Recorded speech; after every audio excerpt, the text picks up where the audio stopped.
déjà là on voit votre métier, on a compris un petit peu vos solutions, on voit sur lesquelles vous vous situez, vos concurrents aussi, on reviendra un petit peu dessus. J'avais déjà une première question, Rachel, on ne l'a pas abordée, c'est de savoir justement si vos clients aujourd'hui vous demandent des engagements au niveau de service. Quels sont-ils, si c'est le cas? Est-ce que c'est vous qui les gérez en propre ou c'est éventuellement vous reposez sur les partenaires, sur Amazon Web Services?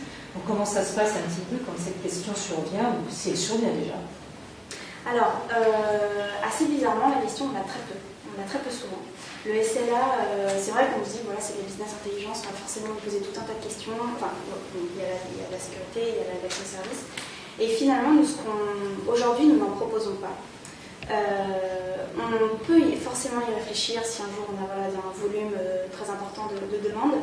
Aujourd'hui, notre SLA, c'est vrai que c'est notre fournisseur, tout simplement, c'est Amazon, qui a lui-même un taux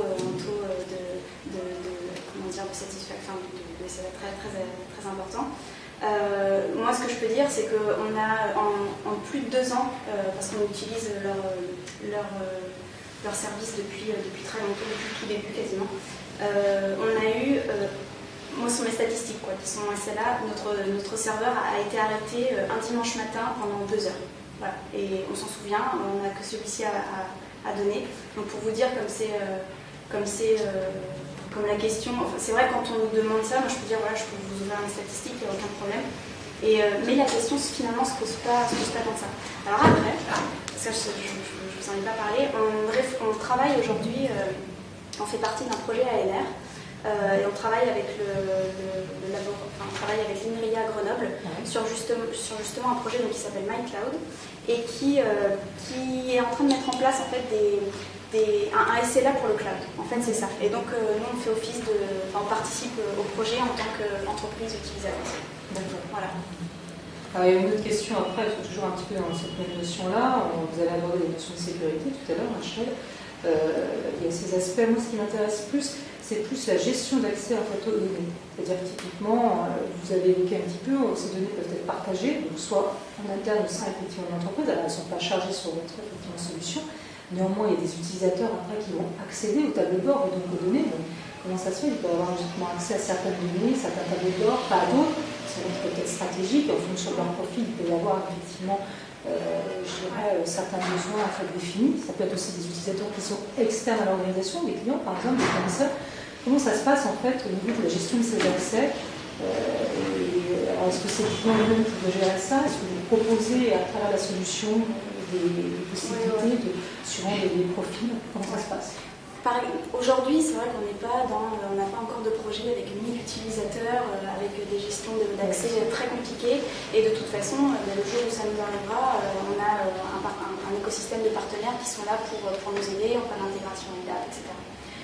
Donc déjà, aujourd'hui, maximum, vous avez par contre 10 utilisateurs, ce qui est déjà beaucoup, mais ce qui, en termes de gestion d'accès, est relativement simple, parce que vous avez un administrateur qui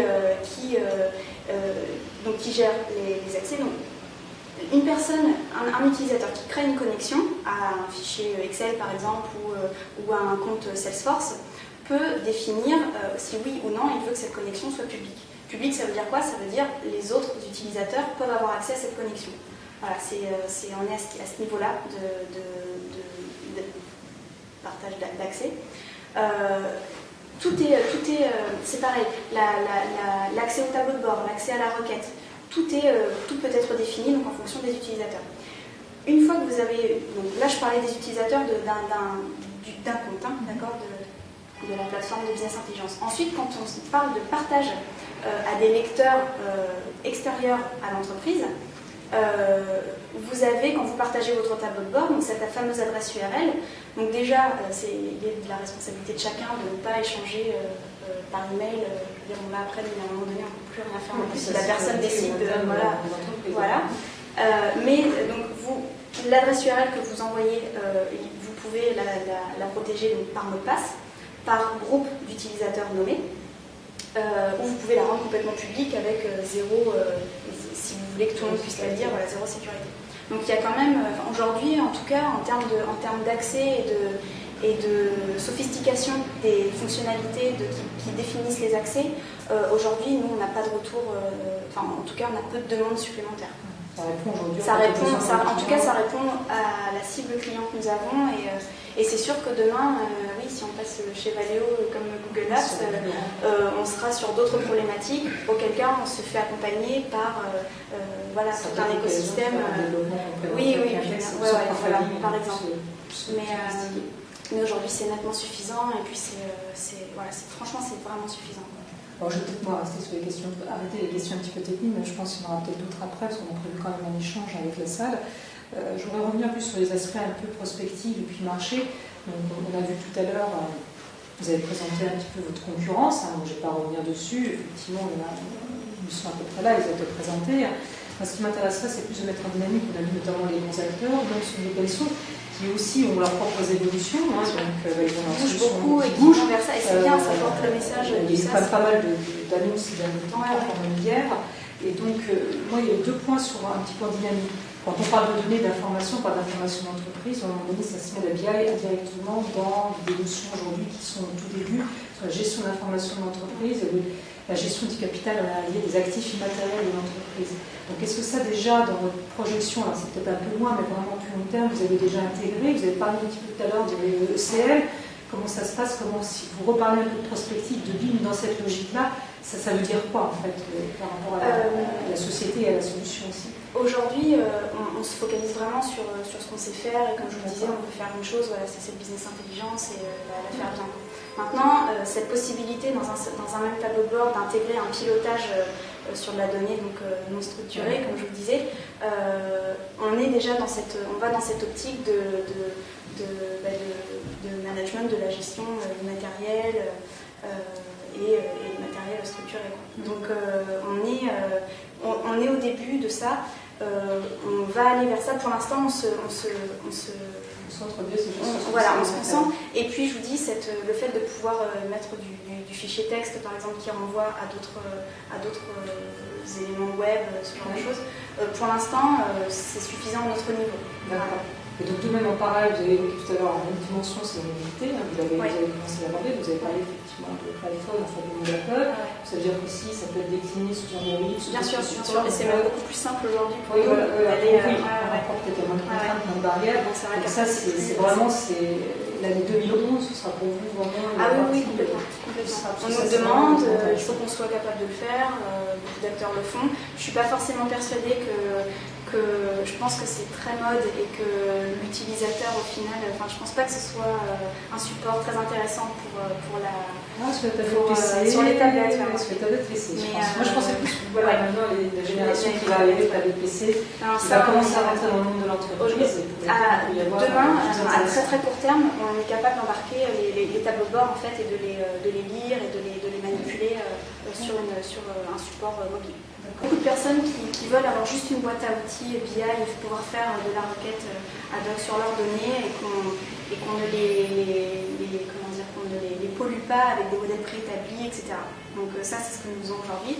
Et puis on a aussi tout un tas de personnes qui nous demandent, voilà, moi je suis contrôleur de gestion, je suis responsable marketing dans tel secteur d'activité. Est-ce que vous pouvez me proposer d'ores et déjà en fait, des tableaux de bord pré-packagés sur mon secteur, sur mon métier, dans votre outil? Aujourd'hui, nous ne le faisons pas encore, parce qu'en fait, nous réfléchissons depuis plusieurs mois à une espèce de place de marché très communautaire du KPI, qui existe déjà par ailleurs, mais où c'est un échange très communautaire, très professionnel sur les différents KPI par secteur, par métier. Donc, nous permettrait d'établir des tableaux de bord pré-packagés, justement, avec tout cet input des intéressés, et qu'on pourrait en fait très facilement intégrer dans notre outil, par du drag and drop. Et ce qui ferait quoi au final? C'est, voilà, moi je me mets dans la peau d'un contrôleur de gestion dans l'industrie de la chaussure par exemple. Je récupère le tableau de bord que j'ai vu en fait sur la place de marché BIM et je l'intègre dans mon compte utilisateur. Et ça me donne qu'est-ce que je dois ça me propose la base de données type, qu'est-ce que je dois renseigner avec mes données à moi pour pouvoir avoir ce suivi très spécifique à mes besoins, qui répond complètement à mes besoins. Et ça en fait on devait le faire en parallèle en fait du projet, de la solution. Et puis ça a pris un tout petit peu de retard, donc voilà, mais on va rattraper ce retard.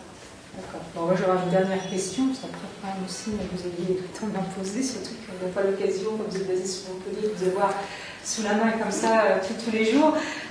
C'est juste, on a parlé, parce que là, même ça c'est le développement que vous faites en propre, hein, vous avez abordé très rapidement en fait des partenariats. Moi, il y a une chose qui m'intéresse, et que vous ne pouvez pas tout couvrir de toute façon, hein, vous l'avez dit tout à l'heure, vous avez focalisé comme sur votre métier, même si on a vu des choses en fait sur les cartons en perspective. Moi, ce qui m'intéresserait, c'est de savoir un peu plus sur votre partenariat, ce qu'on appelle OEM, c'est-à-dire de dire que lui, à un moment donné, pourrait être intégré dans d'autres solutions, pourquoi pas des solutions métiers d'ailleurs, soit en marque blanche, soit sous d'autres. Alors, est-ce que c'est déjà fait ou est-ce que c'est des choses que aussi vous envisagez qui sont en cours Qu'est-ce que vous pouvez gérer? C'est quelque chose qui est en cours avec un partenaire qui fait du CRM en SaaS et c'est une entreprise suédoise qui est pile dans ce que... Aujourd'hui, on a beaucoup de demandes. On a vraiment beaucoup de demandes pour embarquer voilà, cette solution BI dans d'autres solutions SaaS, etc. Après, c'est plutôt métier, oui, avec des solutions qui vont être soit ERP, soit CRM, soit voilà, vraiment très métier, et qui veulent restituer, avoir un module de restitution de toutes ces données que eux collectent au niveau métier, voilà, parce que il y en a qui proposent forcément des interfaces de tableau de bord, mais vous n'avez pas la requête ad hoc, vous n'avez pas parce que c'est un autre métier tout simplement. Donc c'est vrai qu'on a beaucoup de propositions. Maintenant, c'est du travail pour nous. Ça veut dire des développements de connecteurs très spécifiques, des passerelles qui demandent du travail. Et aujourd'hui, on sélectionne en fait. Voilà, là, on a choisi de partir avec ce CRM suédois parce qu'il est vraiment pile dans la philosophie qu'on a du SaaS, et que voilà, leur technologie. Donc là, c'est plus opportuniste dans un premier temps. En fait, aujourd'hui, c'est construit quand même. Il y a plus d'opportunités qui sont d'acteurs à un moment donné dans votre culture, il faut qu'on... dans l'état d'esprit. Oui, exactement. Et c'est vrai que, quitte à partir, autant partir dès le départ avec quelque chose qui nous convient. Voilà, il y a un beau produit à faire au final. Avec, je pense que c'est une façon aussi de multiplier. Mais c'est vrai que bien sûr. C'est juste qu'aujourd'hui, on est sur la V2, c'est beaucoup de ressources allouées à ce développement OIM, donc on est obligé aujourd'hui de choisir son travail.